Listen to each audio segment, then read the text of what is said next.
الحمد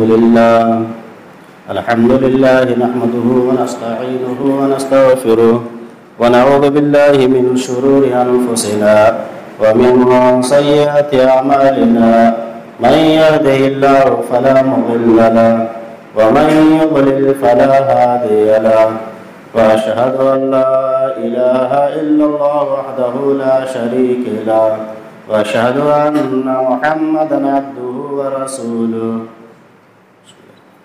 يا أيها الذين آمنوا اتقوا الله حق تقاته ولا تموتن إلا وأنتم مسلمون بسم الله الرحمن الرحيم يا أيها الناس اتقوا ربكم الذي خلقكم من نفس واحدة وخلق منها زوجها وبث منهما رجالا كثيرا ونساء واتقوا الله الذي تساءلون به والأرحام إن الله كان عليكم رقيبا يا أيها الذين آمنوا اتقوا الله وقولوا قولا سديدا يصلح لكم أعمالكم ويغفر لكم ذنوبكم ومن يطع الله ورسوله فقد فاز فوزا عظيما أما بعد فإن خير الحديث كتاب الله وخير الهدي هدي محمد صلى الله عليه وسلم وشر الأمور محدثاتها وكل محدثة بدعة وكل بدعة ضلالة وكل ضلالة في النار. أعوذ بالله السميع العليم من الشيطان الرجيم. بسم الله الرحمن الرحيم. وإذ ابتلى إبراهيم ربه بكلمات فأتمهن قال إني جاعلك للناس إماما قال ومن ذريتي قال لا ينال أهل الظالمين. سبحانك لا علم لنا إلا ما علمتنا إنك أنت العليم الحكيم. رب زدني علما. معزز حاضرین جمع، میرے محترم بزرگوں، نوجوان بھائیوں، بچوں، پردہ نشین خواتین اسلام، اللہ رب العالمین کی تعریف، توصیف، کبریائی، بزرگی، بڑائی و حمد و ثنا بیان کرنے کا لائق و زیبا ہے، جس نے ہم سب کو اس دنیا میں انسان بنایا، مسلمان بنایا. ہم کچھ نہیں تھے، ہم کو عدم سے وجود بخشا اور ہمیں صحیح طریقے سے زندگی گزارنے کے لیے انگنت و بے شمار نعمتوں سے نوازا. بعدہ ہم اللہ رب العالمین سے دعا کرتے ہیں کہ الہ العالمین، تو آسمان کے ستاروں سے زیادہ، روئے زمین کے درخت کے پتوں سے زیادہ اور کائنات کے ذرات سے زیادہ درود و سلام کا پھول نچھاور فرما ہمارے آخری نبی آمنہ کے لال جناب محمد رسول اللہ صلی اللہ علیہ وسلم پر. اللہم صلی وسلم وبارک علیہ. معزز حاضرین جمعہ، جیسے ہی عید الاضحیٰ، قربانی یعنی بقرعید قریب آتا ہے، ویسے ہی سیرت ابراہیم علیہ السلام، ابراہیم علیہ السلام کی زندگی کے کچھ اہم پہلوؤں کو بیان کیا جاتا ہے. اس پر مضامین آتے ہیں، تقریریں ہوتی ہیں، کئی جمعہ کے خطبات ہوتے ہیں اور سامعین، سننے والے سن کر کے اپنے ایمان کو تر و تازہ کرتے ہیں اور عبرتیں اور نصیحتیں حاصل کرتے ہیں. اب وہ موقع بھی آ چکا ہے، عید الاضحیٰ، بقرعید دھیرے دھیرے قریب ہو رہی ہے، ہم اس کے قریب ہو رہے ہیں.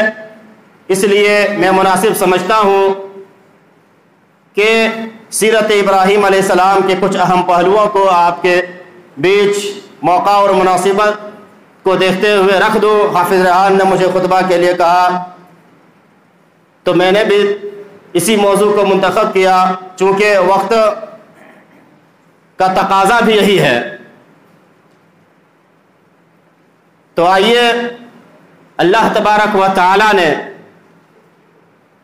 انسانوں کی رشد و ہدایت کے لیے، انسانوں کو سیدھے راستے پر لگانے کے لیے اس دنیا میں انگنت و بے شمار انبیاء کرام علیہم السلام کو مبعوث فرمایا، لیکن حضرت ابراہیم علیہ السلام ان خوش قسمت انبیاء کرام علیہم السلام میں سے ہیں جن کا تذکرہ اللہ تبارک و تعالی نے اپنے مقدس کتاب قرآن مجید کے اندر ایک بار نہیں، دو بار نہیں، 3 بار نہیں، بلکہ 69 بار، کتنا؟ 69 بار اللہ رب العالمین نے قرآن میں حضرت ابراہیم علیہ السلام کا تذکرہ کیا ہے۔ مختلف انداز اور مختلف پیرائی میں اللہ نے اپنے اس نبی کی تعریف کی ہے اور ان کا تذکرہ اللہ رب العالمین نے کیا ہے۔ اسی طرح سے حضرت ابراہیم علیہ السلام کے مقام اور مرتبے کا اندازہ لگانا چاہتے ہیں تو اس بات سے لگا سکتے ہیں کہ اللہ تبارک و تعالی نے ایک سورت کا نام ہی سورہ ابراہیم رکھا۔ قرآن پڑھیں گے تو آپ کو معلوم ہوگا، سورہ ابراہیم کا نام ہی جو ہے، ایک سورت کا نام ہی سورہ ابراہیم ہے۔ اسی طرح سے ایک نمازی چاہے وہ کوئی نماز پڑھے، ظہر ہو، عصر ہو، مغرب ہو، فرض ہو، نفل ہو، اکیلے پڑھ رہے ہو، جماعت کے ساتھ پڑھ رہے ہو، یا جنازے کی نماز ہو، یا پھر دنیا کے کسی بھی خطے کا رہنے والا وہ انسان ہو، امریکہ کا ہو، سعودیہ کا ہو، لندن کا ہو، ہندوستان کا ہو، وہ نماز پڑھنے والا شخص جب تک کہ اپنی نماز میں سلام پھیرنے سے پہلے حضرت ابراہیم علیہ السلام کا نام نہ لے لے، اس کی نماز مکمل نہیں ہوگی۔ سلام پھیرنے سے پہلے ان کو درود ابراہیم پڑھنا پڑے گا، اللہم صلی علی محمد وعلی آل محمد کما صلیت علی ابراہیم وعلی آل ابراہیم انک حمید مجید، یہ درود پڑھنا پڑے گا۔ اندازہ لگائیے پوری عالم اسلام میں، دنیا میں کتنے نمازی ہوں گے، یہ درود ان کو پڑھنا پڑے گا، کتنا بار ان کا نام انسانوں کی زبان پر آتا ہوگا۔ مقام اور مرتبے کو دیکھ رہے ہیں۔ اسی طرح سے اللہ تبارک و تعالی نے سورہ نساء میں بیان فرمایا، واتخذ اللہ ابراہیم خلیلا، اللہ نے کہا کہ ہم نے ابراہیم کو اپنا خلیل بنایا، اپنا دوست بنایا۔ اللہ اکبر، اللہ اور پھر اپنا خلیل کسی کو چن لے تو اس سے بڑا عظمت والا اور عظمت والا مقام اور مرتبہ والا کون ہو سکتا ہے؟ یہ مقام، یہ رتبہ، یہ رفعت، یہ بلندی اگر ملا ہے تو کس کو ملا ہے؟ حضرت ابراہیم علیہ السلام کو ملا ہے۔ لیکن کیوں ملا؟ اتنا عظیم مرتبہ، اتنا بار قرآن میں تذکرہ، ایک نمازی جب تک کہ ان کا نام نہ لے لے اس کی نماز مکمل نہیں۔ ایک سورت ہی جو ہے سورہ ابراہیم کے نام سے اتنا عظیم مرتبہ کیوں ملا؟ کیسے ملا؟ کیا بہت زیادہ مالدار ہونے کی وجہ سے ملا؟ بہت زیادہ خوبصورت ہونے کی وجہ سے ملا؟ بڑے بڑے نیتا ہونے کی وجہ سے یہ رتبہ، یہ مقام ملا؟ نہیں میرے بھائیوں، اگر یہ مقام، یہ رتبہ ملا ہے تو ان کی قربانیوں کی وجہ سے یہ مقام ملا ہے، ان کے ایثار کی وجہ سے، ان کے صبر کرنے کی وجہ سے، اللہ رب العالمین پر توکل اور بھروسہ کرنے کی وجہ سے، اور یوں کہہ لیجئے کہ اللہ رب العالمین کے احکام پر عمل کرنے کی وجہ سے، اللہ رب العالمین کے ہر امتحان میں کامیاب ہو جانے اور کھڑے اتر جانے کی وجہ سے یہ مقام ملا ہے۔ اللہ کے احکام پر عمل کرنے کی وجہ سے یہ اتنا اونچا مقام اللہ رب العالمین نے عطا کیا ہے۔ حضرت ابراہیم علیہ السلام عراق کے ایک شہر، عراق ایک ملک ہے، وہاں شہر ہے جس کو اور کہا جاتا ہے، اور وہیں پر حضرت ابراہیم علیہ السلام پیدا ہوئے۔ حضرت ابراہیم علیہ السلام کے باپ آزر اور ان کی قوم کے لوگ بڑے پڑھے لکھے تھے، ان کی قوم کے لوگ بڑی پڑھی لکھی قوم تھی، اور آزر یہ بہت بڑا مالدار انسان تھا۔ اس وقت کا جو بادشاہ تھا، حاکم تھا، حکمراں تھا کون؟ نمرود۔ نمرود کا داہنا ہاتھ کون تھا؟ آزر، حضرت ابراہیم علیہ السلام کا باپ۔ حضرت ابراہیم علیہ السلام کے باپ آزر یہ اور ان کی قوم کے لوگ پڑھی لکھی تو تھی لیکن مشرک تھی، ایک اللہ رب العالمین کو چھوڑ کر کے لا تعداد پتھروں اور مورتیوں کو اپنا جو ہے معبود سمجھتی تھی۔ حضرت ابراہیم علیہ السلام کے باپ آزر پتھروں کو تراشتے تھے، مورتیاں بناتے تھے اور بازاروں میں لے جا کر کے اس کو سیل کرتے تھے، فروخت کرتے تھے، بیچتے تھے۔ حضرت ابراہیم علیہ السلام ابھی چھوٹے ہیں، ان کے والد نے ان کو بھی بیچنے کے لیے لے جانے کے لیے کہا، لیکن ابھی بچپنے کی زندگی ہے۔ پھر بھی دیکھیے کہ کس قدر حضرت ابراہیم علیہ السلام کے دل میں ان مورتیوں اور ان بتوں کی نفرت بھری ہوئی ہے۔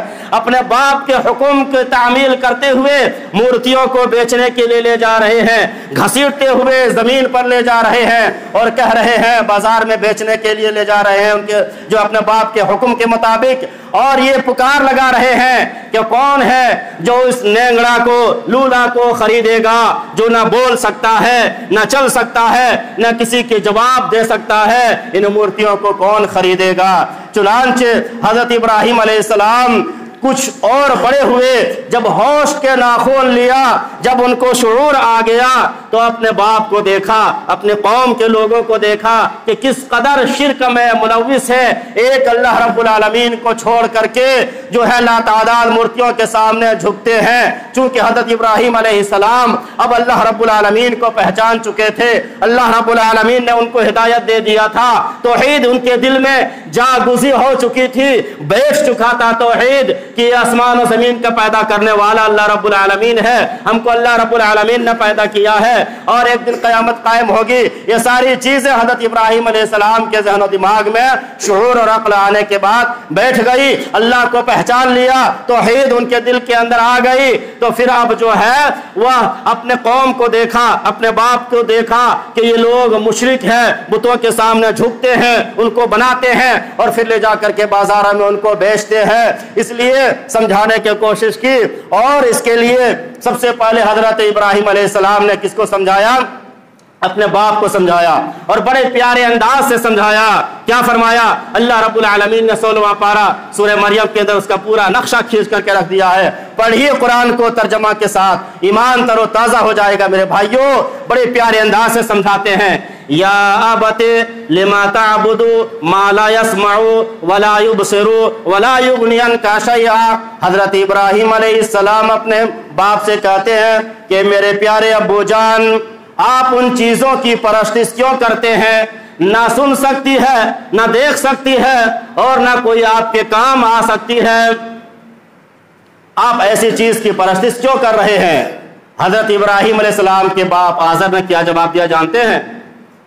اور ایک بات یہ بھی سن لیجئے کہ توحید کی دعوت چاہے آپ کتنے ہی پیارے انداز میں کیوں نہ دیں، اگر سامنے والا مشرک ہے، شرک کرنے والی قوم ہے، آدمی ہے، تو ان کو بڑا برا لگتا ہے، خراب لگتا ہے۔ آج بھی آپ بریلیوں کو سمجھانے جائیے، جو مزار میں جاتے ہیں ان کو اللہ کی طرف بلائیے، توحید کی دعوت دیجئے، کتنے پیارے انداز میں آپ دیجئے، جو ہے وہ بھبر اٹھتا ہے اور غصے سے جو ہے وہ جو من سے بکنے لگتا ہے۔ حضرت ابراہیم علیہ السلام کے باپ آزر نے بھی یہی انداز اختیار کیا، بڑے پیارے یا ابت، میرے پیارے ابو جان، میرے پیارے ابو جان کہہ کر کے ابراہیم علیہ السلام بلا رہے ہیں۔ لیکن ان کے باپ نے جواب دیا، اے ابراہیم، آزر نے کہا کہ اس بکواس کو تم بند کرو اور سوچ لو تو کیا کہہ رہا ہے۔ اے ابراہیم، تو نے پھولوں کے سیج کو چھوڑ کر کے کانٹوں کی راہ کو اختیار کر لیا ہے، دنیا کے عیش و آرام اور سکون کو چھوڑ کر کے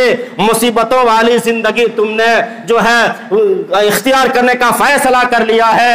اس لیے ابراہیم سن لو، تو میری بات کو مان جا، اگر تو میری بات کو مان جاؤ گے اور اللہ کی طرف بلانا لوگوں کو چھوڑ دو گے تو سن لو میرے جانشین تم ہوگا، اور میرا سکہ چلتا ہے اس وقت کہ جو بادشاہ نمرود ہے میں اس کا داہنا ہاتھ ہوں، میرا سکہ چلتا ہے، میرے بعد تو اس عہدے پر فائز ہوگا، جو ہے دنیا کی حکومت تیرے قدموں میں ہوگی، مال و دولت کے انبار ہم تمہارے قدموں میں لا کر کے رکھ دیں گے، اس لیے اس کو اب چھوڑ دو، اگر تو اس کام سے باز نہیں آئے گا تو میرے گھر سے نکل جا اور تجھے پتھروں سے بھی میں ماروں گا۔ لَأَرْجُمَنَّكَ کا لفظ آیا ہے میرے بھائیوں۔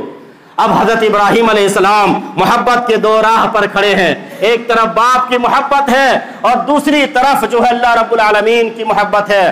باپ کہتا ہے کہ میرے لیے اور دنیا کی نعمتوں کے لیے، دنیا کے عہدہ کے لیے، دنیا کی پوزیشن کے لیے تم جو ہے اللہ رب العالمین کو چھوڑ دو، شرک کرنے پر آمادہ ہو جاؤ، اور اللہ کہتا ہے تم میرے لیے ان ساری چیزوں کو چھوڑ دو۔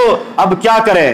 حضرت ابراہیم علیہ السلام نے کون سا راہ اختیار کیا؟ نوجوانوں غور کرو، ابھی ابراہیم علیہ السلام جوان ہے اور جوانی کے عالم میں توحید کے لیے، توحید کو عام کرنے کے لیے، سماج اور معاشرے سے شرک و بدعات کو مٹانے کے لیے، خرافات کو ختم کرنے کے لیے کیا کیا انداز اختیار کیا، عبرت پکڑتے چلیے اور آپ بھی جو ہے اس کو اپنی زندگی میں اس کو لانے کی کوشش کرتے چلیے۔ ابراہیم علیہ السلام نے کیا کیا؟ دنیا کے عہدے کے خاطر، دنیا میں آرام اور سکون کی خاطر، دنیا میں جو ہے دنیا کی نعمتوں کی خاطر اللہ رب العالمین کو چھوڑ دیا، دنیا میں شرک کرنے کے لیے تیار ہو گئے؟ نہیں، بلکہ اللہ رب العالمین کے لیے، اللہ رب العالمین کے رضا کے لیے دنیا کی ساری چیزوں کو چھوڑ دیا، دنیا کی حکومت کو ٹھکرا دیا، دنیا کے ساری نعمتوں کو چھوڑ دیا اور اللہ رب العالمین کو اپنا لیا۔ حضرت ابراہیم علیہ السلام جب باپ تھے، جب حضرت ابراہیم علیہ السلام بیٹے تھے، چھوٹے تھے، تو اللہ رب العالمین کے لیے دنیا کی ساری چیزوں کو چھوڑ دیا، اور جب باپ بنے تو اللہ رب العالمین کے لیے بیٹے کو اللہ رب العالمین کی راہ میں قربان کرنے کے لیے تیار ہو گئے۔ یہ مقام، یہ مرتبہ یوں ہی حضرت ابراہیم علیہ السلام کو نہیں مل گیا میرے بھائیوں۔ حضرت ابراہیم علیہ السلام اپنے باپ اور اپنے قوم کو سمجھانے کے لیے طرح طرح سے جو ہے طرح طرح کے دلائل پیش کرتے ہیں۔ اللہ تبارک و تعالی نے جو 17واں پارہ سورہ انبیاء کے اندر اس کا نقشہ کھینچا ہے، جو ابراہیم علیہ السلام نے اپنے باپ اور اپنے قوم کو بلایا تھا۔ اذ قال لأبيه وقومه ما هذه التماثيل التي انتم لها عاكفون قالوا وجدنا آباءنا لها عابدين۔ حضرت ابراہیم علیہ السلام نے اپنے باپ آزر اور اپنی قوم سے کہا کہ میری قوم کے لوگوں اور میرے پیارے ابو جان، یہ مورتیاں، یہ مجسمہ، ما هذه التماثيل التي انتم لها، جس کو تم لیے بیٹھے ہو، جس کی تم پرستش کرتے ہو، جس کی تم عبادت کرتے ہو، یہ کیا چیز ہے؟ یہ کام کیوں کرتے ہو؟ تو کیا جواب دیا جانتے ہیں؟ قالوا وجدنا آباءنا لها عابدين۔ ان لوگوں نے کہا کہ ہم نے اپنے باپ دادا کو انہی کی پرستش کرتے ہوئے، انہی کی مورتیوں کے سامنے جھکتے ہوئے پایا ہے۔ یہ باپ دادا کی دلیل جو دیتے ہیں نا میرے بھائیوں، یہ توحید پر آنے کے لیے، اسلام پر آنے کے لیے، قرآن و حدیث پر عمل کرنے کے لیے باپ دادا ایک سا کرتے تھے، یہ بہت بڑا رکاوٹ بنتا ہے۔ رکاوٹ، جی آپ آج بھی دیوبندیوں کو، بریلیوں کو سمجھانے کے لیے جائیے، آپ یہ کام کیوں کرتے ہیں؟ غلط ہے۔ ارے ہمارے مولوی صاحب، ہمارے مفتی صاحب، ہمارے جو ہے بڑے بڑے ایسا کرتے چلے آ رہے ہیں اور آپ ایسا کر رہے ہیں، ایسا کیسے ہو سکتا ہے؟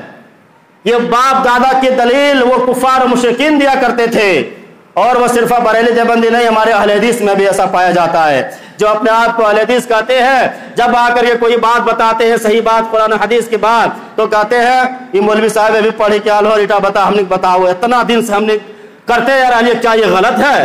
اس طرح کی بات ہمارے یہاں بھی پایا جاتا ہے میرے بھائیوں۔ تو کیا باپ دادا کی دلیل چلے گی؟ نہیں میرے بھائیوں، یہ کفار و مشرکین کا جواب ہے۔ تو کیا کہا کہ ہم اپنے باپ دادا کو انہی کے پرستش کرتے ہوئے پایا ہے، اس لیے ہم ایسا ہی کریں گے۔ قوم بڑی ہٹ دھرم اور سرکش قوم تھی، اللہ رب العالمین کے احکام کو ماننے کے لیے تیار نہیں تھی، یہاں تک کہ حضرت ابراہیم علیہ السلام پر ایک بہت بڑا آزمائش اور امتحان کا لمبا سلسلہ چل پڑا، اور جو ہے حضرت ابراہیم علیہ السلام کو ایک ایسا وقت بھی آیا کہ ان کو دہکتے ہوئے آگ میں ڈال دیا، لیکن ان کے ایک بال بھی اللہ رب العالمین کے حکم سے بہکا نہیں ہوا، نہیں جلا سکی وہ آگ، چونکہ اس کا پس منظر بڑا دردناک ہے اور بڑا دلچسپ بھی ہے۔ مختصر یہ ہے کہ حضرت ابراہیم علیہ السلام کی قوم کے میلے کا دن آیا، خوشیاں کا دن آیا، ہر قوم میں سال میں کوئی نہ کوئی خوشی کا دن ضرور ہوتا ہے۔ چنانچہ ان کے قوم کے میلے اور خوشیاں کا دن آیا، وہ لوگ چلنے لگے سب مل کر کے۔ ابراہیم سے بھی کہا آپ بھی چلیے۔ ابراہیم علیہ السلام نے کہا کہ انا سقیم، میں کچھ بیمار ہوں۔ ظاہر سی بات ہے، باپ جو ہے دھتکار دیے، قوم کے لوگ بات نہیں مان رہے ہیں، دل کے اندر تکلیف ہے، کہا انا سقیم۔ پورے قرآن کے الفاظ یہ سب ہے میرے بھائیوں، انا سقیم، میں کچھ بیمار ہوں اس لیے نہیں جا سکتا۔ قوم کے لوگ چلے گئے، ابراہیم علیہ السلام اٹھے، کلہاڑی کو ہاتھ میں لیا اور ان کے بت خانے میں پہنچ گئے۔ طرح طرح کے چھوٹے بڑے بت رکھے ہوئے ہیں، مورتیاں رکھی ہوئی ہیں اور طرح طرح کے چڑھاوے کے کھانے موجود ہیں۔ حضرت ابراہیم علیہ السلام پہنچے اور کہا الا تاکلون، تم کیوں نہیں کھاتے ہو؟ ما لکم لا تنطقون، ہم تم سے بات کر رہے ہیں، تم جواب کیوں نہ دیتے ہو؟ یہ پتھروں کی مورتیاں بھلا کیا بولتے میرے بھائیوں؟ حضرت ابراہیم علیہ السلام نے کلہاڑی کو اٹھایا، سارے چھوٹے چھوٹے بتوں کو ٹکڑے ٹکڑے کر ڈالے اور بڑے بت کو چھوڑ دیا اور ان کے کلہاڑے جو ان کے کاندھے پر کلہاڑا اور ٹانگا کو لٹکا کر کے چلے آئے۔ اب جب ان کی قوم کے لوگ میلے سے واپس آئے تو آپس میں مشورہ کیا کہ چلو اپنے معبودوں کے ذرا درشن کر لیں، دیکھ لیں، ان کے جو ہے ان کے سجدہ ذرا کر لیں۔ چنانچہ سب لوگ جاتے ہیں اپنے معبود خانے میں، تو کیا دیکھتے ہیں کہ اپنے معبودوں کی جو ہے یہ درگت ہو چکی ہے، توڑ پھوڑ ہو چکا ہے۔ آپس میں گفتگو کرنے لگے کہ کس نے ایسا کیا ہے۔ انہی میں سے کچھ لوگوں نے کہا، کیا کہا؟ نوجوانوں غور سے سنو، حضرت ابراہیم علیہ السلام ابھی جوان ہے، توحید کے خاطر کیا کر رہے ہیں؟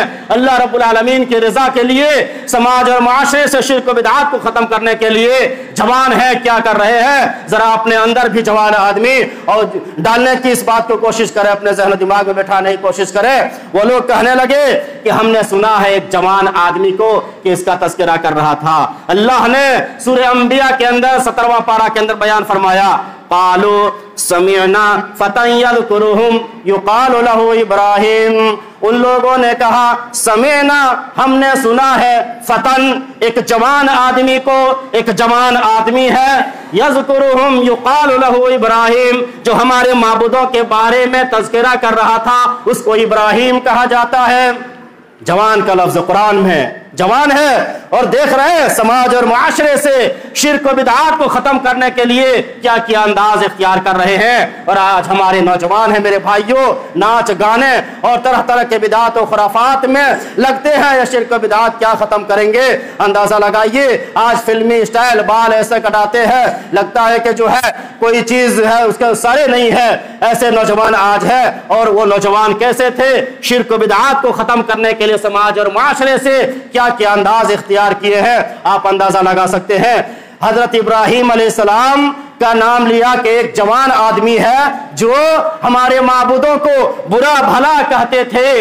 سب لوگوں نے کہا کہ ان کو یہاں پر بلایا جائے، ان کو یہاں پر بلایا جائے۔ ان کے قوم کے لوگ اکٹھا ہوتے ہیں اور جو ہے سبھی بڑے بڑے لوگ بھی وہاں پر حاضر ہوتے ہیں، تاکہ جو ہے ابراہیم کے جو ہے سر نیچے ہو جائے اور ہمارا سر اونچا ہو جائے، ہم لوگ مزے لیں گے۔ سب حاضر ہونے کے بعد ابراہیم علیہ السلام کو سامنے بلایا جاتا ہے اور سوال کرتے ہیں، انت فعلت ھذا بآلہتنا یا ابراہیم، اے ابراہیم کیا تو نے ہمارے معبودوں کے ساتھ یہ درگت کی ہے، یہ حالت کیے ہیں؟ ابراہیم علیہ السلام کو توحید کی دعوت دینے کا ایک اور موقع ہاتھ آ گیا۔ کہا انت فعلت ھذا بآلہتنا یا ابراہیم، قال بل فعلہ کبیرہم ھذا فاسألہم ان کانوا ینطقون، کہا کہ تمہارے بڑوں نے ایسا کیا ہے، کلہاڑے اس کے کاندھے پر لٹکا ہوا ہے، ٹانگا لٹکا ہوا ہے، تو کیوں نہیں پوچھ لیتے ہو؟ اگر یہ بولتے ہیں تو یہ بت بھلا، یہ پتھر، یہ مورتی کیا بولتے؟ سب ان کے بڑے بڑے لوگ جو ان کے روسا اور سردار قسم کے لوگ، عہدیدار قسم کے لوگ جو وہاں پر موجود تھے، یہ بت بھلا کیا بولتے؟ ان کا سر جو ہے جھک چکا ہے اور وہ نیچے کی طرف جو ہے دیکھنے لگے ہیں سب لوگ شرمندگی سے۔ چنانچہ ابراہیم علیہ السلام پھر اپنی قوم کے لوگوں کو، اپنے باپ کو توحید کی دعوت دیتے ہیں، لیکن قوم بڑی ہٹ دھرم اور سرکش قوم تھی، بات ماننے کے لیے تیار نہیں ہوئی۔ چنانچہ حضرت ابراہیم علیہ السلام کو سزا دینے کے لیے ایک جو ہے انہوں نے بیٹھک کی، اور وہ سزا تھی آگ میں جلا کر کے اس کو جو ہے ختم کر دیا جائے۔ چنانچہ ایک جگہ پر کئی روز تک آگ کو لہکایا گیا۔ حضرت ابراہیم علیہ السلام کے تعلق سے اس قوم کے دلوں میں اتنی نفرت تھی، جو بیمار لوگ تھے، مفسرین کرام اور تاریخ نگار لکھتے ہیں جو بیمار تھے